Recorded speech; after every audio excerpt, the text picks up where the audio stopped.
Charlie Kirk and Steve Bannon. So they're down in Florida for this big Charlie Kirk-arama. Go ahead and take the tweet down. Oh, here we go. I can do it myself.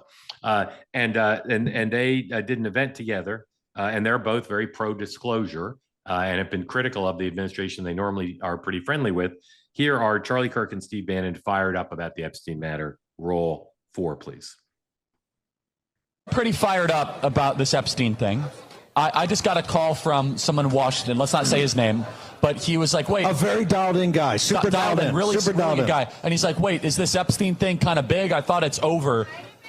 And so, first of all, they think it's over because the media had 8 minutes of President Trump ask 20 questions and didn't mention it once. So even President Trump thinks it's over.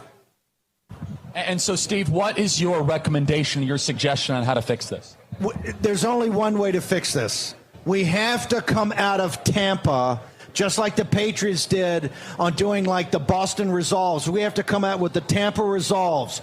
2 or 3 action steps by Sunday afternoon.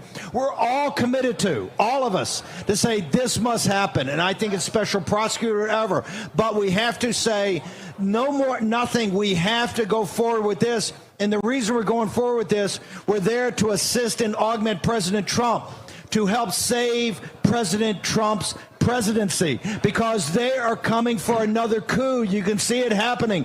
Just like the dark clouds were around Kennedy, right? They moved in and moved in and moved in. They assassinated Diem in Vietnam, and then they blew his head off in the middle of the day in Dallas, Texas, with a patsy named Lee Harvey Oswald that we find out 62 years later was on the payroll of the CIA after they looked your parents in the eye and lied to them for 60 years. They're going to lie about everything today and hope that 70 years from now, nobody will care about it. Do you care about it?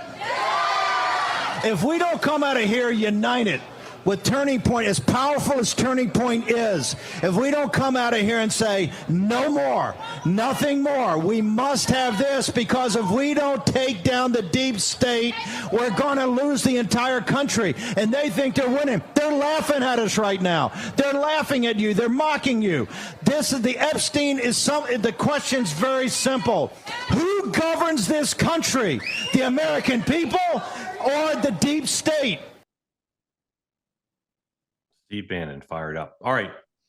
So again, at issue appears to be the question of a game of chicken between the FBI director and the deputy FBI director, and maybe the FBI director and the attorney general, saying one of them has to go.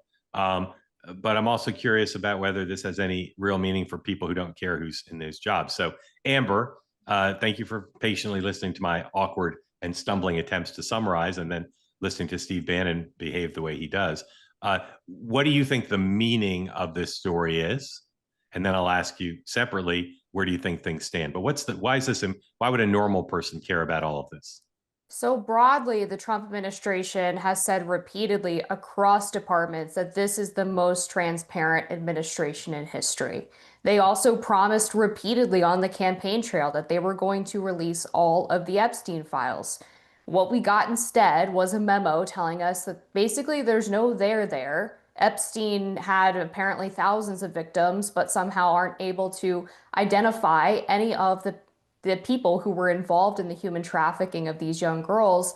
And also that the totality of the documents that can be released were sent out in that phase 1 binder that was stupidly held up with big smiles from a group of conservative influencers earlier this year. That's not transparency. And, I can confirm that this ultimatum is real. I also don't think, though, that it's mutually exclusive from what Todd Blanche said in that X post, which is that, yes, this conclusion was reached collectively by the DOJ and the FBI. However, the FBI apparently finished its investigation back in April. They wanted to be honest with the American people based on sources I've been talking to back then. And they feel like waiting this long was an attempt by the DOJ to cover up or get people to forget about the huge misstep with the phase 1 binders, as well as Bondi going on Fox News and claiming that she had that client list on her desk. And based on our reporting as well, it is true that Pam Bondi had a stack of documents on her desk which is what Press Secretary Caroline Leavitt was referring to in the press briefing earlier this week. But that Bondi had not even reviewed them yet. So she could have never known whether or not there was a client list in there. I think this is a huge, huge misstep from the administration. And the base is rightfully angry because this is a very clear broken promise. Okay. Adam, do you think this is just like a Washington power struggle, or is there meaning to this? Yeah, I want to build on what Amber was saying there. I think there was also reporting that part of the reason the blowup happened throughout the week was because Bongino was internally responsible for releasing that 11-hour tape. And when the 1 minute was missing, Pam Bondi confronted Bongino, or they blamed Bongino over that and this News Nation article suggesting that he and Kash Patel had leaked it. So there was a lot of drama internally. I agree with a lot of Amber's analysis, all of it. A lot of it is the admin getting hoisted by their own petard. If they didn't specifically and intentionally promise throughout the campaign trail and on Fox News that they were going to release the files, Pam Bondi literally said she had the client list. Or when she was responding to the Fox News question, it was about the client list 100%.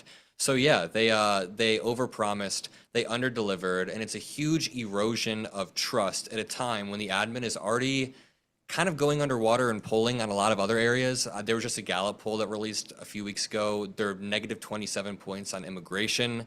So there's a huge trust problem with the admin.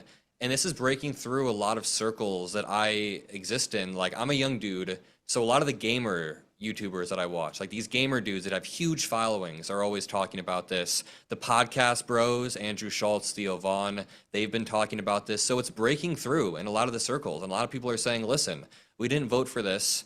We didn't vote for another, strike on Iran, even though I think it's personally justified. A lot of people are wondering now. Adam, I know pretty emphatically, although I wish I had more qualitative and quantitative research to get my arms around just how big it is. I know that young people on the right are very upset about this. Are young people on the left upset about it?